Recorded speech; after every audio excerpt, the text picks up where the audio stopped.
India is the land of the gods. Everything is always connected together. I mean, when we hear the story of Arjuna, he was up in another spaceship. It's the same story as we hear from another part of the world, from Enoch, who was up there, who learned the language. It's all different names, but in the base, the same stories.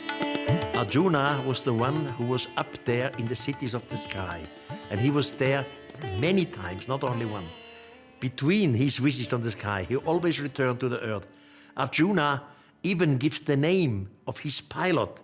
The pilot's name was Matali, who brought him up there. And Arjuna describes that he saw hundreds of different Vimanas up there.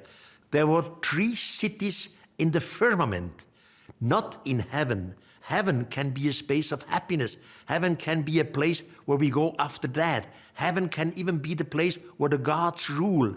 But here, the 3 cities were in the firmament. The humans observed the 3 cities in the firmament.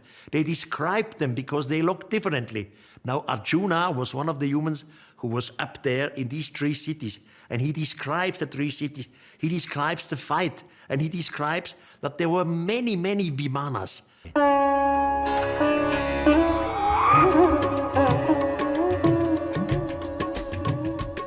Every god who landed at some place, the place on earth became holy.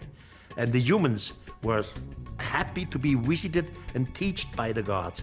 In honor of the gods, the humans made temples.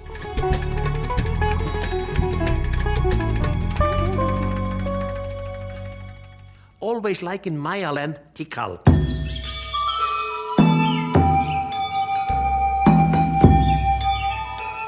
Tikal, you have a gigantic pyramid because the gods landed one here. In old India, it's the same situation. They constructed pyramids which are comparable to the pyramids in Central America, not comparable to the pyramids in Egypt. The pyramids in Egypt had this form of a triangle, not the pyramids in India or the pyramids in Central America. They look like towers. And the pyramids in Egypt, they have no sculptures on it, no heads, no design, nothing. But the pyramids in India and the pyramids in Central America, they are full of heads and sculptures and chiselings and writings, etc.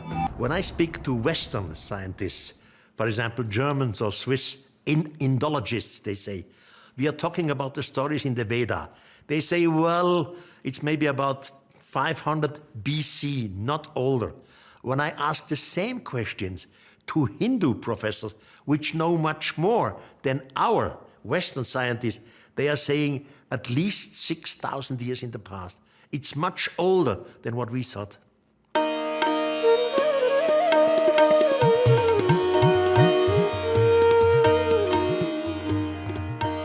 First, the extraterrestrials, finally, they went back home. Some of the mother spaceships were destroyed. At least 2 of them we know from Arjuna. They were destroyed. One of the other mother spaceships simply disappeared because the gods, the so-called gods, they behaved themselves like today ethnologists would do. They study some group, they teach some group, they give some advice, and finally they disappear again. They don't want to die here on this planet. They run away. And the Vimanas, they take them with this.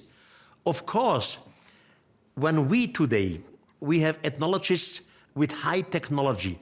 Our ethnologists, for example, they have a photo apparatus, you know, or they have, maybe they have a light in their hand. They have technology, maybe they have a rifle, whatever, a weapon. So all these precise instruments, photos, light, etc., our ethnologists take back with them again. They don't leave it there. The same thing happened in the past.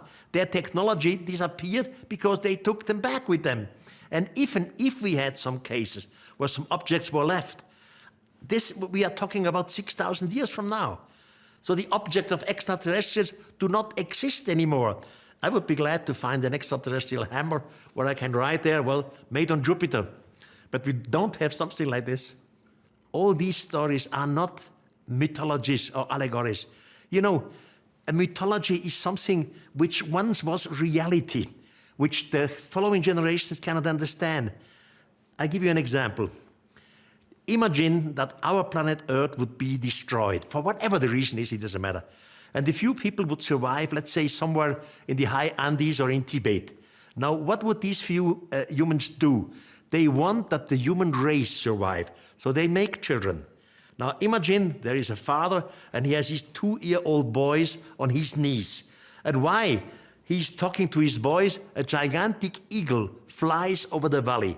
And the father says to his boy, look, my son, in my time, there were birds, they were 100 times bigger than that eagle up there in the sky.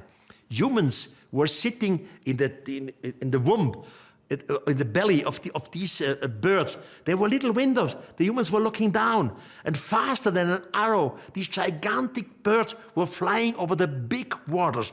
They came to a country which had houses. Their houses were so high, they were scratching the clouds. Now one generation passes. The boy becomes a father, and he has now his boy on his knees. And again, an eagle flies over the valley. Now what would the father say to his boy? You won't believe it, my son. Your grandfather told me once that there were birds which were 100 times bigger than that eagle up there, that humans were sitting inside the birds. So it's only 2 generations, and from the reality of our flying aircraft becomes a mythology. Mythology was always a truth, not in the detail, not precise, and not in the dating, but mythology always have cores of truth. And when the ancient Indians describe flying machines, Vimanas, and they describe different flying machines, that was true. They even say that there was no technology on Earth to make these flying Vimanas. It was not an allegory, not just myths, just don't not happen. Myths always have a true core.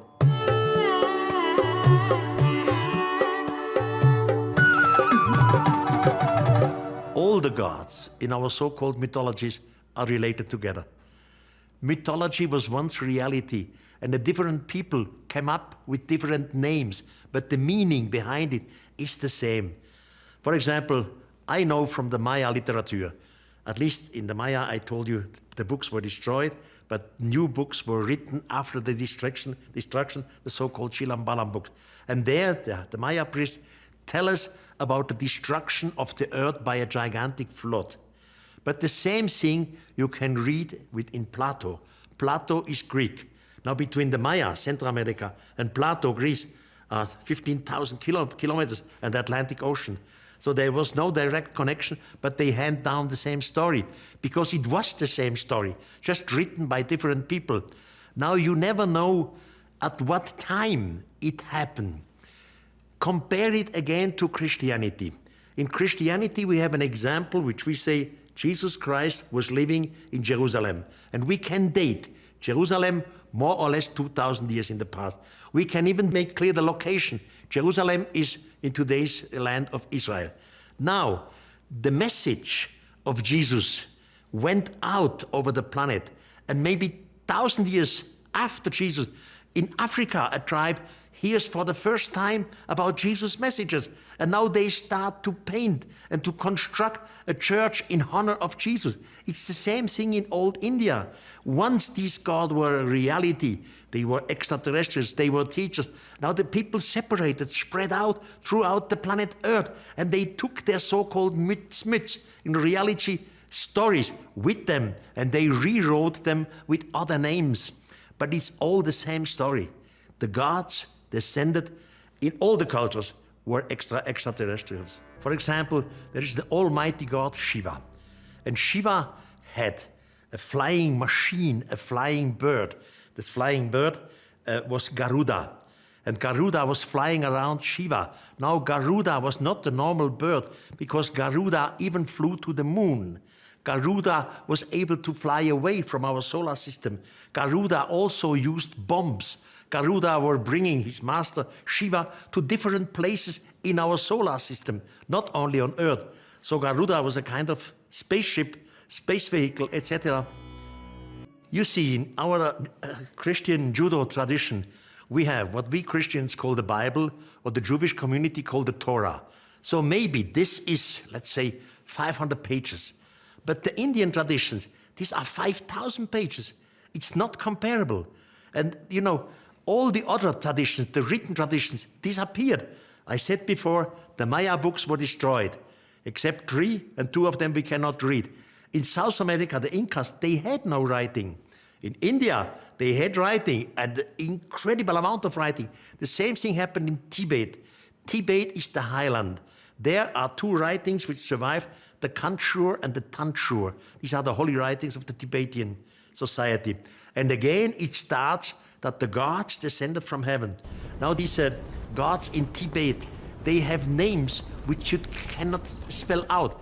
And one of these gods definitely was the teacher, because he teach their students. They explain how he looked like. He looked like a human, by the way. He was very, very smart, very nice, and so. And when he disappeared, they describe how he took off from the earth in a Vimana. And all the students were watching the Vimana. It went slowly, slowly up, and they saw it, that the Vimana has become smaller and smaller. They describe it finally, it was so small like an egg. And then it was becoming like a little point, and then it disappeared. And before this God in Tibet disappeared, he left, like in other societies, writings for mankind. But the writings are somewhere, he says, hidden, in a hidden place, and will all only come to the eyes of the humans again when the time is ripe. Obviously, we don't have these writings of the gods. The time is not ripe yet. The idea of chariots of the gods has come in the Bible with the prophet Ezekiel. But the prophet Ezekiel, again, you can compare to Indian chariots. You know, what the Indian gods were flying in chariots. The chariots were always Vimanas. The chariots were always what we would call space vehicle, but not mother spaceships. The chariots only had a small distance. They could move in our solar system, but not to another star.